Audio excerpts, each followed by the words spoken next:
Hi everybody, it's Gemma. Welcome back to Pampered Wolf and welcome to the start of the Best Of series, which is starting right now. Usually I wait until the end of the year and do a best and worst of what that year had to offer in the beauty category. And I've had a look at everything that I actually wanted to include within that video, and honestly that video would have been around about an hour and a half long. So I've chosen to split everything up into individual categories. There are 10 videos that I'm going to do, starting off with foundation. We're going to run through concealers, we're going to run through setting powders and also finishing powders. We're going to go through lips, we're going to go through eyes. You get the picture. We've got a lot to get through. I am going to try and keep these videos as short as possible, and they're not only going to include products that I've tried in the year of 2020. These are my ultimate favourites. So let me just tell you how this is going to work. I'm going to do it in a very similar format to when I did my If I Could Only Keep One series. Now, within that series, I gave you my ultimate favourite, and if that ultimate favourite wasn't affordable and also wasn't cruelty-free, I gave you options for those as well. So, in theory, there should be a maximum of 3 products in each video. Trying to keep it as short as possible because there are going to be a lot of videos to get through. Now, whilst I'm on that subject, before we crack on with this video, I just wanted to let you know that obviously with Christmas getting in the way, how dare it, very inconvenient, I am going to change my upload schedule slightly. So on the days where you are all going to be really busy having loads of fun, I won't be uploading on those days. Please make sure if you want to catch every single video, make sure that you are subscribed and you've hit that notification bell so you don't miss any of the future uploads, because I will be uploading on unusual days. There will be some Saturdays and there will also be some Sunday uploads as well, so keep your eyes peeled for those. So like I said earlier, these are my ultimate favourite picks, and some of them I tried in 2020, others have been my ultimate favourites for a really long time. Some of these product choices won't be a surprise to you, some of them probably will be, so let's get on with this video. Okay, so ultimate favourite foundation.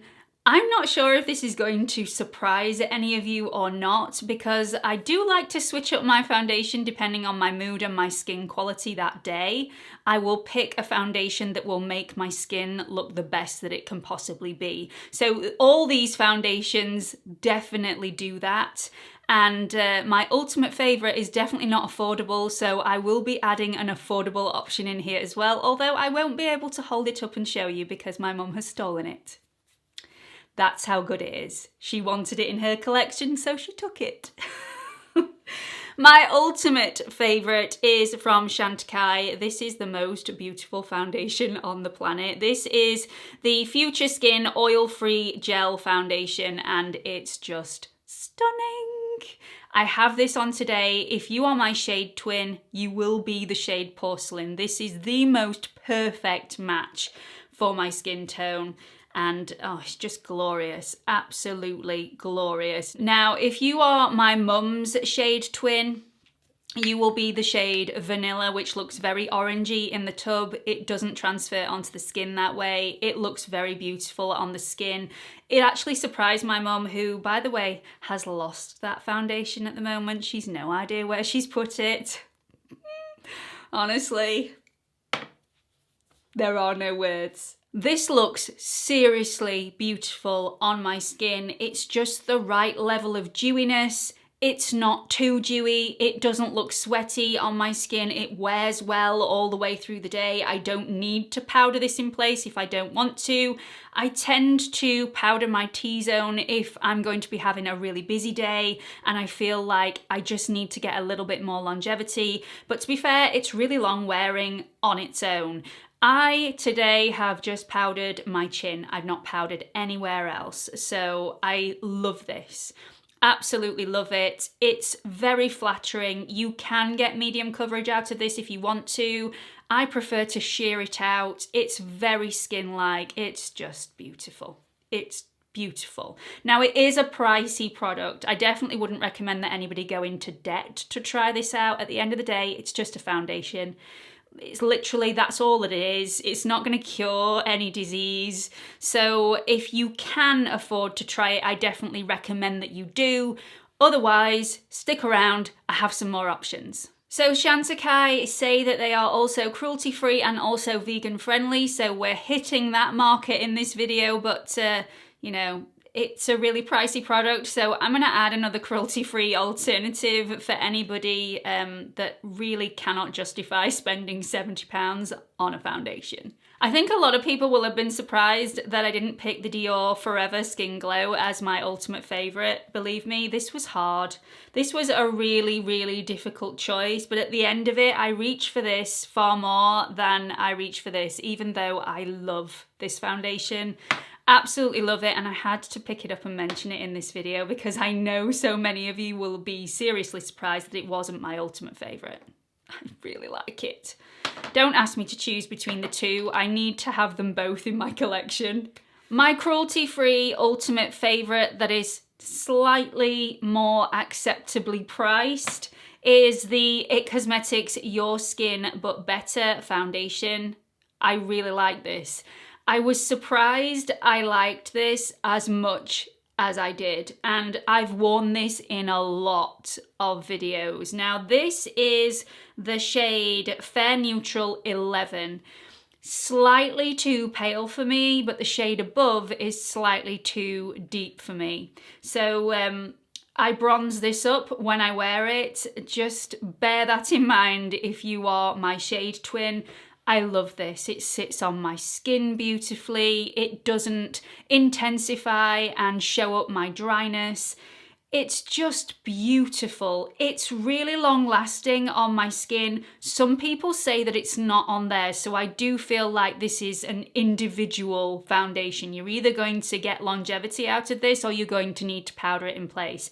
I don't feel like I need to powder this in place, but I do have quite dry skin. So if you do have more combo oily skin, you may need to powder this in place and it might not last as long on you. But I love the way this looks. It's a beautiful, natural, dewy finish. Again, not overly dewy. It doesn't look wet on the face. It doesn't look like I've spent 2 hours at the gym.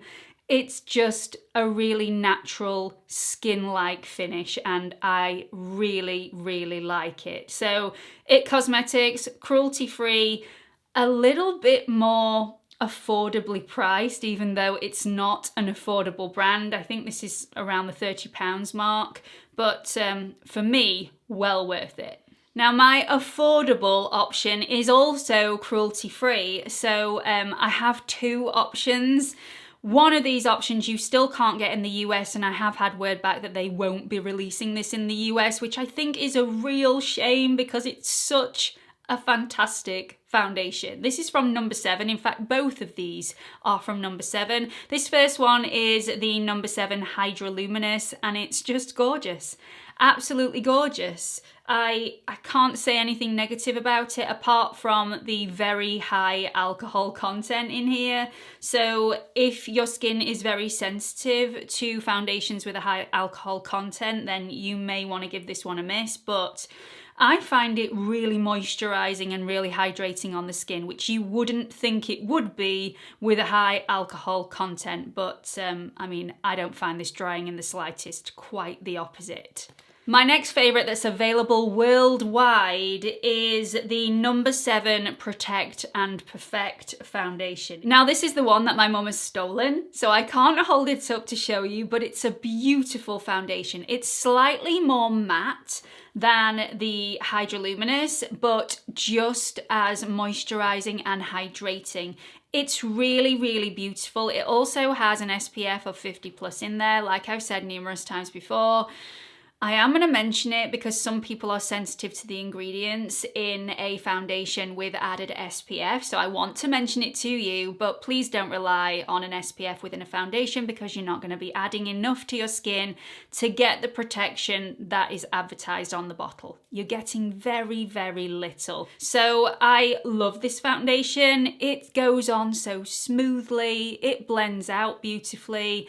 A little goes a very long way. It is quite a thick consistency, but it blends out beautifully and it just looks so skin-like and natural and just beautiful. Really, really beautiful. Again, not as radiant as this one, but it definitely has a little bit of a glow and I love it. All of the foundations that I've mentioned today don't fit into fine lines and wrinkles. They don't emphasize dryness. They sit very, very well on a more mature skin and they're all very natural looking foundations. You won't go out of the house if you apply the right amount looking like you have a full face of makeup. You will look just natural and glowy and youthful and beautiful and your skin will just look a better version of itself.